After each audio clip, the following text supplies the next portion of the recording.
మరి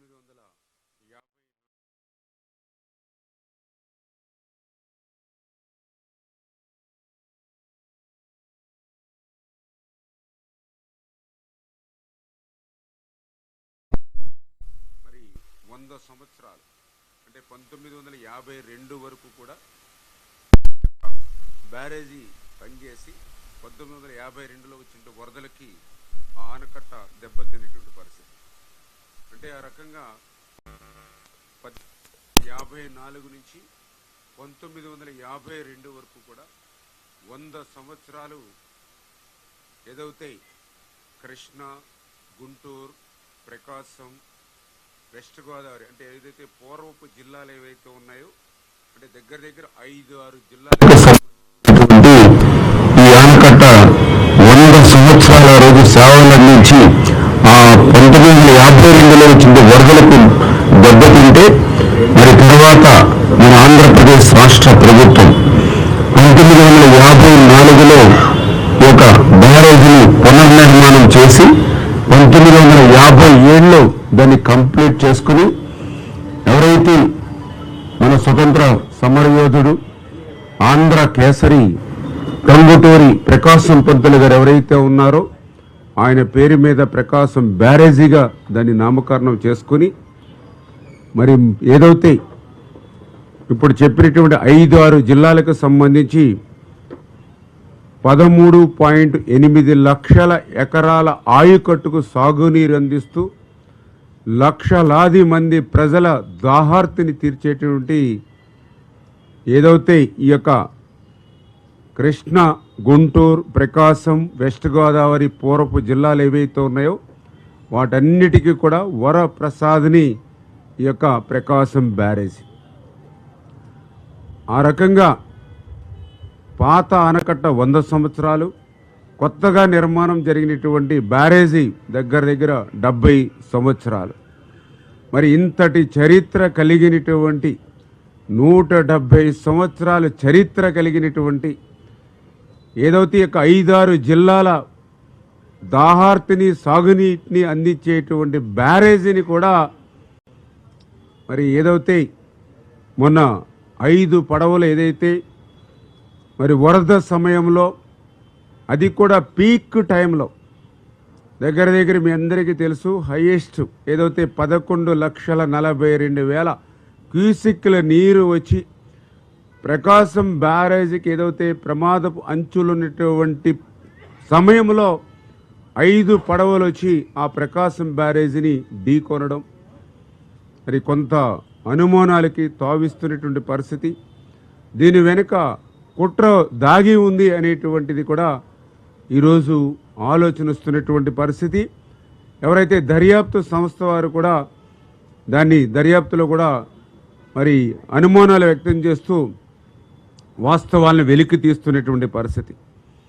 ఎందుకంటే ఏదైతే 40-50 టన్నులు ఏదైతే ఒక్కొక్క పడవ దాని వెయిట్, అటువంటి బరువైనటువంటి పడవలు అంత వేగంగా ఆ రోజు ఉన్నటువంటి వరద ప్రవాహంలో కొట్టుకొచ్చి మరి పర్టికులర్గా ఏదైతే ప్రకాశం బ్యారేజీకి సంబంధించి 67, 69, 70 గేట్లను దాటి ఏదైతే కౌంటర్ వెయిట్ని బలంగా ఢీకొనడంతో కౌంటర్ వెయిట్లు దెబ్బతినేటువంటి పరిస్థితి మీ అందరికీ తెలుసు. అదృష్టవశాత్తు బ్యారేజీకి సంబంధించినటువంటి మెయిన్ కట్టడానికి కానీ బ్యారేజీకి సంబంధించినటువంటి గేట్లను కానీ అది తాకకుండా కౌంటర్ వెయిట్ని తాకడం వల్లే కొంత నష్టం కానీ ఉపద్రవంగా కానీ లేకుండా అయినటువంటి పరిస్థితి. నిజంగా గేట్లను కానీ లేదా కట్టడాన్ని కానీ తాకుంటే మరి నిజంగా మళ్ళీ ఎంత నష్టపోయే వాళ్ళం 5-6 జిల్లాలు అనేటువంటి విషయాన్ని కూడా ఈ ప్రభుత్వం గుర్తుపెట్టుకుని వెంటనే ఏదైతే ఆ యొక్క అంశాలు ఏవైతే ఉన్నాయో వాటిని వెలికి తీసే విధంగా దర్యాప్తు చేయమని చెప్పేసి కూడా ఎవరైతే పోలీస్ అధికారులు కూడా ఇరిగేషన్ శాఖ నుంచి కూడా మనం కంప్లైంట్ చేయడం, దాని మీద దర్యాప్తు కూడా వేగంగా జరుగుతున్న విషయాన్ని కూడా ఈ సందర్భంగా తెలియజేసుకుంటూ, ఎందుకు ఇటు రైతులు కానీ ఇటు రైతు సంఘాలకు కానీ ఎవరైతే ఉన్నారో వాళ్ళందరూ కూడా ఒకటే కంప్లైంట్ చేస్తూ ఉన్నారు. ఇదంతా కూడా అనుమానాలకి తావిస్తూ ఉంది. ఎందుకంటే ఏదైతే ఇటు 40-50 టన్నుల బరువు కలిగినటువంటి ఏవైతే ఈ యొక్క బోట్స్ ఏవైతే ఉన్నాయో ఇవి జనరల్గా నది ఒడ్డున లంగర్ వేసుకుని మరి జాగ్రత్తలు పెట్టుకుంటూ ఉంటారు. ఎందుకంటే బోటు ఖరీదు కూడా దగ్గర దగ్గర 40-50 లక్షలు ఉంటుంది. మరి అంతటి విలువైనటువంటి బోట్లని మరి ఏదైతే ఒక ప్లాస్టిక్ తాడుకు మాత్రమే కట్టినట్టుగా ఇప్పుడు విచారణలో వాళ్ళు చెప్తూ ఉన్నారు. అది కూడా 3 పడవలను కలిపి ఒకే తాడుకి మరి ప్లాస్టిక్ తాడుకి కట్టి ఉంచినట్టుగా మరి వాళ్ళు అక్కడ ఉన్నటువంటి దర్యాప్తు వారి ద్వారా తెలుస్తూ ఉంది. అంటే అంతటి విలువైనటువంటి ఏదైతే బోట్స్ని సైతం లంగర్ పెట్టి జాగ్రత్త చేసుకోకుండా, ఏ పడవకు ఆ పడవ లంగర్ పెట్టి జాగ్రత్త చేసుకోకుండా 3 బోట్స్ను కలిపి మరొకే ప్లాస్టిక్ వైర్కి కట్టేటువంటి ఏదైతే ఉందో ఖచ్చితంగా ఇదేనా ఉద్దేశపూర్వకంగానే ఆ ఫ్లడ్కి వెళ్ళేటువంటి విధంగా ఏర్పాటు చేసినట్టుగా ఉందా అని చెప్పి ఈరోజు దర్యాప్తు కూడా చేస్తున్న విషయాన్ని కూడా ఈ సందర్భంగా తెలియజేసుకుంటూ అదే అనుమానాలు కూడా రేకెత్తిస్తుందని చెప్పి తెలియజేస్తూ, అదేవిధంగా ఏదైతే ఈ 3 పడవలు అంటే మొత్తం 5 పడవలు ఆ రోజు మరి యొక్క బ్యారేజీని తాకితే ఒక పడవ ఆల్రెడీ ఆ బ్యారేజ్ ఏదైతే గేట్ల మధ్యలోంచి కిందకి పోయింది. మిగిలిన 3 పడవలు ఇప్పుడు మనకి ఐడెంటిఫై చేసాం పైన వాటర్ పైన. 4వది ఒక పడవ మరి కిందకి వెళ్ళిందా లేకపోతే కింద వాటర్ లెవెల్లో ఉందనేది అది కూడా వెరిఫై చేస్తున్నటువంటి పరిస్థితి. ఈ 5 పడవల్లో ఈ 3 పడవలు కూడా ఎందుకు అనుమానాలకు తావిస్తుందంటే ఒకే యజమానివి 3 కావడం, ఒకే యజమాని 3 ఉండడం, ఆ 3టిని కూడా లంగర్ వేసుకోకుండా ఒకే ప్లాస్టిక్ వైర్ కట్టుకోవడం అనేది కూడా అనుమానాలు తావిస్తూ ఆ 3 పడవలకు సంబంధించిన యజమాని కూడా ఉషాద్రి ఎవరైతే ఉన్నారో అతను కూడా ఆ ప్రాంతంలో ఉన్నటువంటి కోమటి రామ్మోహన్ ఎవరైతే ఉన్నారో అతనికి మరి ప్రధానంగా మరి అనుచరుడుగా ఉండడం, ఈ కోమటి రామ్మోహన్ ఎవరైతే ఉన్నారో మరి జగన్మోహన్ రెడ్డికి అత్యంత సన్నిహితుడు అయినటువంటి తలసేర రఘురాం మీ అందరికీ తెలుసు, ఆయనకి ఈయన రామ్మోహన్ బంధువు కావడం, మరి ఈ రకంగా ఈ రామ్మోహను అదేవిధంగా ఈ ఉషాద్రి వీరు వారి యొక్క బంధుత్వాలను కానీ వైఎస్ఆర్సీపీ పార్టీలో చేస్తున్నటువంటి సేవలను కానీ వాళ్ళు చూసుకుని ఎవరైతే అక్కడ ఎక్స్ ఎంపీ నందిగం సురేష్ గారు ఎవరైతే ఉన్నారో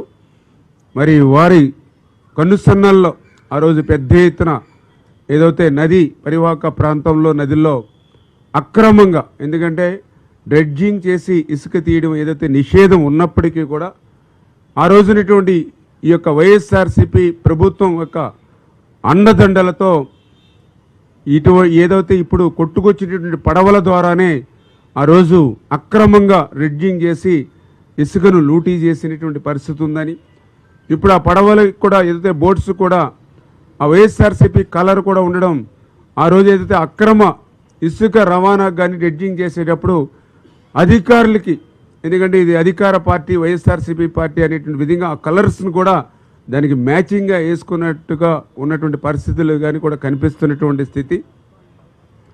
మరి ఈ రకంగా ఏవైతే 1 by 1 ఒక్కొక్కటి కూడా మరి 1 to 1 ఏదైతే ఆ వైఎస్ఆర్సీపీకి బాంధవ్యంగా ఉండడంతో దీని వెనకాల ఏదైనా కుట్ర ఉంది అనేటువంటిది ఆలోచన ఈవేళ ఎవరైతే రైతులు కానీ రైతు సంఘాలు కూడా వ్యక్తపరిచినటువంటి స్థితిలో మరి ఆ కంప్లైంట్స్ ఇవ్వడం, దాని మీద దర్యాప్తు జరుగుతున్న విషయాన్ని కూడా మరొకసారి మీ ద్వారా అందరికీ కూడా తెలియజేసుకుంటూ, అదేవిధంగా ఏదైతే అక్కడ స్థానికులు కూడా హెచ్చరించారు, ఏదైతే మీరు ఇట్లా ప్లాస్టిక్ తాడికి కట్టారు, ఇంత ఫ్లడ్ వస్తుంది, దీన్ని లంగర్ వేసి జాగ్రత్త చేసుకోమని చెప్పినా కూడా మరి వీళ్ళు నిర్లక్ష్యంగా ఉన్నారని అంటే వాళ్ళ మనసులో వేరొక భావన ఉందా అనేటువంటిది కూడా ఒకటి అనుమానం ఇవాళ దర్యాప్తు సంస్థ వారు కూడా తెలియజేస్తున్నటువంటి పరిస్థితి.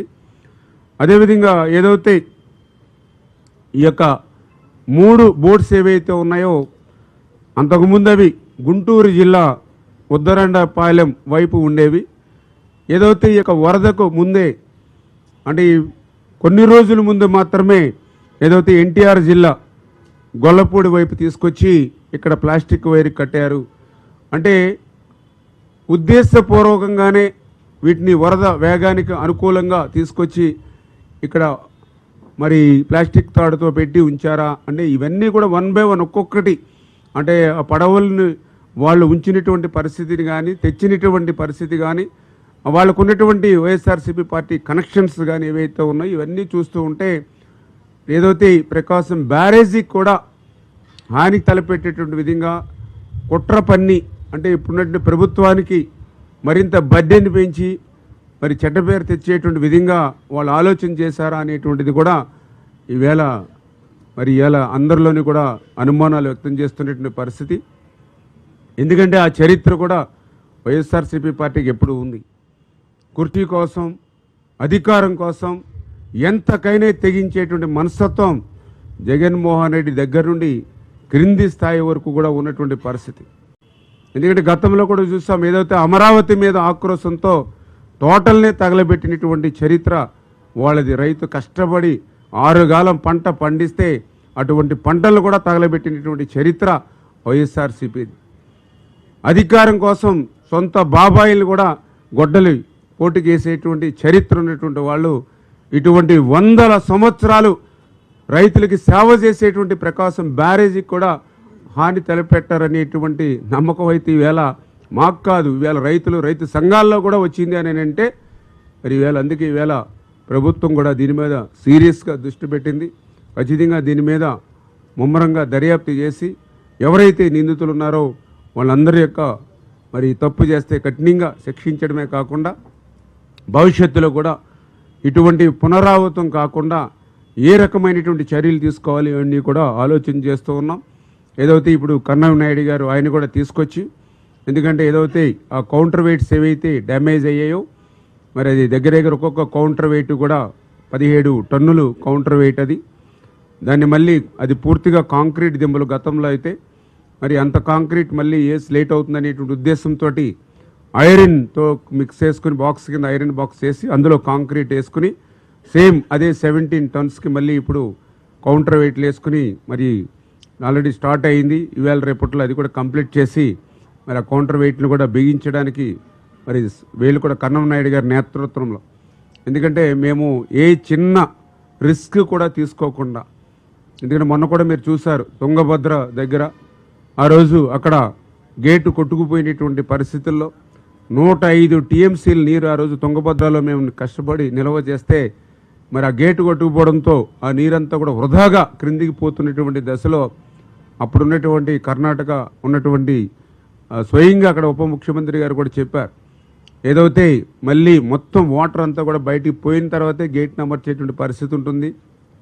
అందుచేత 40 టీఎంసీలకి లోయెస్ట్ పడిపోయిన తర్వాతే అప్పుడు గేట్లు అమరుస్తారు. అంచేత రబీ సంగతి అటు ఉంచి ఖరీఫ్ కూడా కష్టం అని ఆ రోజు వాళ్ళు చెప్పినటువంటి స్థితిలో చంద్రబాబు నాయుడు గారు చొరవ తీసుకుని మా అందరితో రాత్రికి రాత్రి కాన్ఫరెన్స్ తీసుకుని ఎవరైతే ఈ గేట్ల తయారీలో కానీ వీటిని అమరికలో కానీ నిపుణుడైన కన్నయ్య నాయుడు గారి సేవలు తీసుకోండి అని చెప్తే అప్పటికప్పుడు ఆయన కాంట్రాక్ట్ చేస్తే హైదరాబాద్లో ఆయన కంటి ఆపరేషన్ చేయించుకుని ఉంటే ఇక్కడ పరిస్థితిని ఆయనకి చెప్పి స్పెషల్గా మళ్ళీ విమానంలో మళ్ళీ ఆయన అక్కడికి పంపించి అక్కడ చూశారు మీరు ఏదైతే దేశ చరిత్రలో ఎప్పుడూ చూడని విధంగా ఫ్లో వెళుతుండగానే ఆ రోజు గేట్ని అమర్చి దగ్గర 70 టీఎంసీల నీరుని ఆ రోజు ఆయన కాపాడాడు.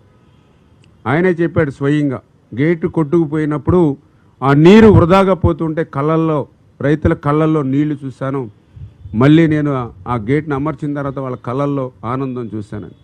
అంటే చంద్రబాబు నాయుడు గారు అట్లా ఏదైతే ఈరోజు కూడా ఆ ప్రకాశం బ్యారేజ్కి సంబంధించి కౌంటర్ వెయిట్ డ్యామేజ్ అవుతాయి. మరి ఏదైతే మన ఇరిగేషన్ డిపార్ట్మెంట్ మనకు కూడా అధికారులు ఉన్నప్పటికీ కూడా ఆయన ఎక్స్పీరియన్స్ ఉంది కాబట్టి ఆయన సూచనలు సలహాతోటి చేయమని ఇచ్చిన ఆదేశాల ప్రకారం ఆయన కూడా గత 5 రోజుల నుంచి కూడా దీన్ని పర్యవేక్షిస్తూ, ఎందుకంటే ఎక్కడ కూడా చిన్న మిస్టేక్ కూడా ఉండకూడదు, దాని మెజర్మెంట్స్ కానీ ఇవి కానీ ఎక్కడ కూడా చిన్న లోపం కూడా ఉండకూడదు. లక్షలాది మందికి త్రాగునీరు, లక్షలాది ఎకరాలకు ఆయకట్టించేటువంటి బ్యారేజ్ ఇది. అంటే అంత జాగ్రత్తగా ఈరోజు ఈ ప్రభుత్వం హ్యాండిల్ చేస్తూ దాన్ని 1-2 రోజుల్లో కంప్లీట్ చేస్తామనే విషయాన్ని కూడా సందర్భంగా తెలియజేసుకుంటున్నామని చెప్పి తెలియజేస్తున్నాం. Thank you. వశాద్రి ఎస్ ఆల్రెడీ ఎవరైతే ఈ యొక్క వశాద్రి రామ్మోహన్ రావు ఎవరైతే ఈ యొక్క వైఎస్ఆర్సీపీ పార్టీకి సంబంధించినటువంటి వారి అనుచరులు వీరు ఎవరైతే ఉన్నారో మరి ఆల్రెడీ పోలీసు వాళ్ళని పిలిచి ఆల్రెడీ నిందితులను అదుపులో తీసుకుని దర్యాప్తు చేస్తున్నామని చెప్తూ ఉన్నారు. అది ఆ దర్యాప్తు అనేది జరుగుతూ ఉంది. వాళ్ళని కూడా ఎంక్వైరీ చేస్తూ ఉన్నారు. వాళ్ళ ఏదైతే వాళ్ళు సెల్ ఫోన్స్ కానీ అదేవిధంగా గూగుల్ కానీ ఇవన్నీ కూడా వెరిఫై చేస్తూ ఉన్నారు. వాళ్ళని కూడా విచారణ చేస్తున్నామని పోలీసులు అయితే చెప్పడం జరుగుతుంది.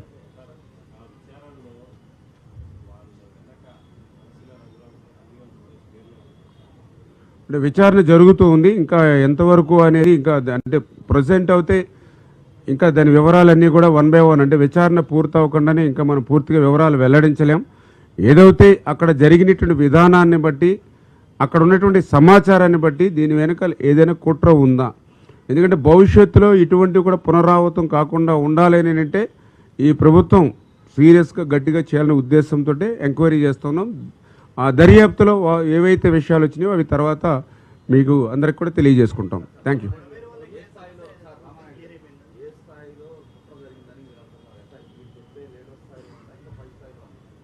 ఖచ్చితంగా ఏదైతే పై స్థాయి నుంచి గ్రీన్ సిగ్నల్ లేకుండా క్రింది స్థాయిలో చేసేటువంటి సాహసం కానీ చొరవ కానీ ఎవరికి ఉండవు. 100కి 100% కూడా ఇవన్నీ కూడా గ్రీన్ సిగ్నల్ పైనుంచి ఉంటాయి. అయితే అవన్నీ కూడా ఇప్పుడు విచారణలో 1 by 1 ఒక్కొక్కటి కూడా బయటకు వస్తాయి. ఖచ్చితంగా ఇటువంటి బ్యారేజ్కి, ఎందుకంటే అందరికీ అన్నం పెట్టేటువంటి అన్నదాతలకి మరి ఉపయోగపడేటువంటి బ్యారేజీల మీద కూడా కుట్ర చేస్తే మరి క్షమించేటువంటి పరిస్థితి లేదు. ఒకవేళ మనం క్షమించినా కూడా భగవంతుడు కూడా వీళ్ళు క్షమించడు. Thank you. మళ్ళీ మనం ఏదైతే బుడమేరకు ఏదైతే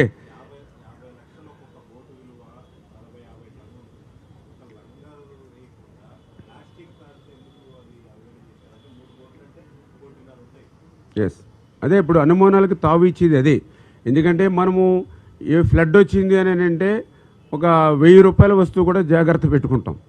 అటువంటిది 40 లక్షల 50 లక్షల విలువైనటువంటి బోటు, అది కూడా ఒక బోటు కాదు 3 బోట్లు, అంటే దగ్గర 1,50,00,000 విలువైనటువంటి ఆస్తి. అందులో కూడా బోట్లు నడిపే వాళ్ళకంటే అది ఇంకా 100 కోట్లతో సమానం. ఎందుకంటే అదే వాళ్ళకి జీవనాధారం. అటువంటి జీవనాధారమైనటువంటి 1,50,00,000 విలువైనటువంటి 3 బోట్లు ఒకే యజమాని ఒకే తాడుకి కట్టడం, అది కూడా ఈ ప్రమాదానికి ముందు మాత్రమే ఆ ప్రాంతానికి తీసుకురావడం, ఇవన్నీ కూడా 1 by 1. అందుకే ఈరోజు ఇది యాదృచ్ఛికంగా జరిగితే, ప్రమాదం జరిగితే ఏదో ఒక పడవ రావాలి, ఒక బోట్ రావాలి, లేదా డిఫరెంట్ టైమింగ్స్లో రావాలి. అందుకనే ఇవన్నీ కూడా మనం ఏ కోణం ఉన్నప్పటికీ కూడా, అంటే ఇది రాజకీయపరమైనటువంటి కక్షతో కాకుండా ప్రకాశం బ్యారేజీని సేఫ్టీగా ఉంచవలసిన బాధ్యతగా మేము దర్యాప్తు చేస్తూ ఉన్నాం.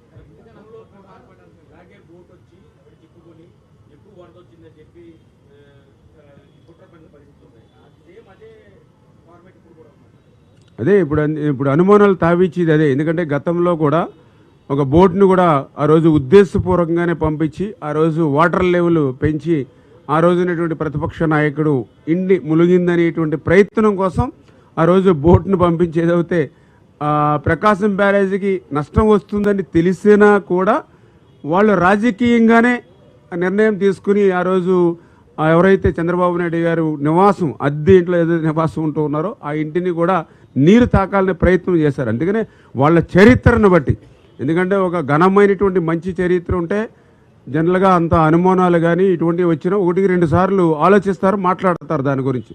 కానీ వాళ్ళకున్నటువంటి చరిత్ర అంతా కూడా కుట్రపూరితమైనటువంటి చరిత్ర కాబట్టి ఈవేళ సామాన్య రైతు దగ్గర నుంచి అత్యున్నతమైనటువంటి దర్యాప్తు అధికారి వరకు కూడా అనుమానాలు వ్యక్తం చేస్తున్న పరిస్థితి. Thank you.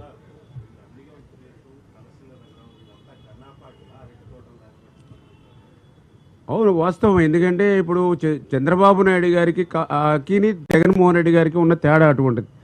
ఎందుకంటే నిన్న ఒక చిన్న తప్పు జరిగిందని తెలిస్తే సాక్షాత్తు ఒక శాసనసభ్యుడినే పార్టీ నుంచి సస్పెండ్ చేసినటువంటి నాయకుడు చంద్రబాబు నాయుడు గారు. అదే జగన్మోహన్ రెడ్డి గారు అయితే మీరు చూస్తూ ఉన్నారు, సాక్షాత్తు ఒక దళిత బిడ్డని అత్యంత దారుణంగా హత్య చేయడమే కాకుండా ఆ డెడ్ బాడీని సైతం డోర్ డెలివరీ చేస్తే ఆయనకి సన్మానాలు సత్కారాలు బస్సుల్లో కూర్చోబెట్టుకుని మంతనాలు జరుపుతాడు జగన్మోహన్ రెడ్డి గారు. అంటే అట్లాంటి డిఫరెన్స్ అనేది ఉంది. అంటే జగన్మోహన్ రెడ్డి గారికి ఏంటంటే ఈ రకమైనటువంటి నేరాలు ఘోరాలు చేసేటువంటి వాళ్ళు, కుట్రలు చేసేటువంటి వాళ్ళు, పచ్చి బూతులు మాట్లాడుతూ సభ్య సమాజం తలదించుకునేటువంటి విధంగా మాట్లాడే వాళ్ళకి ఆయన పదవులు ఇస్తాడు. ఆ రోజు అధికారంలో ఉంటే మంత్రులు, లేకపోతే సీట్లు, ఈరోజు పార్టీ పదవులు. అంచేత వాళ్ళకి ఉన్నటువంటి పార్టీలో ఇటువంటి వాటికి పాల్పడితేనే వాళ్ళకి మార్కులు పడతాయి. చంద్రబాబు నాయుడు గారంటే కష్టపడితేనే మార్కులు పడతాయి, ప్రజలకి సేవ చేస్తేనే మార్కులు పడతాయి. అక్కడ ఇటువంటి సమాజ సంఘ వ్యతిరేక శక్తులుగా, సంఘ విద్రోహ శక్తులుగా పనిచేస్తేనే అక్కడ మార్కులు పడతాయి. ఆ కోణంలోనూ కూడా వాళ్ళు పనిచేసి ఉండొచ్చు క్రింది స్థాయి నాయకులు.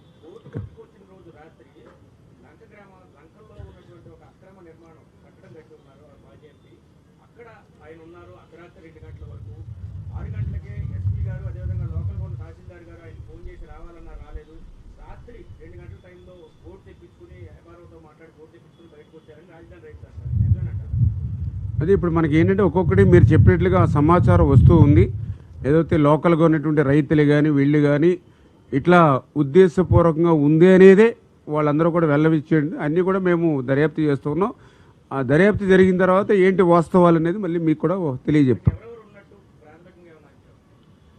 ఏదైతే ఇప్పుడు ఇంకా మనం అయితే అంచనాలకు రాలేము. ఏదైతే దర్యాప్తులో ఉంది కాబట్టి వాళ్ళకి స్వేచ్ఛనివ్వాలి. వాళ్ళు స్వేచ్ఛగా దర్యాప్తు చేసిన తర్వాత వాళ్ళు ఇచ్చిన రిపోర్ట్ని బట్టి మీకు మనం చెప్పగలుగుతాం. Thank you.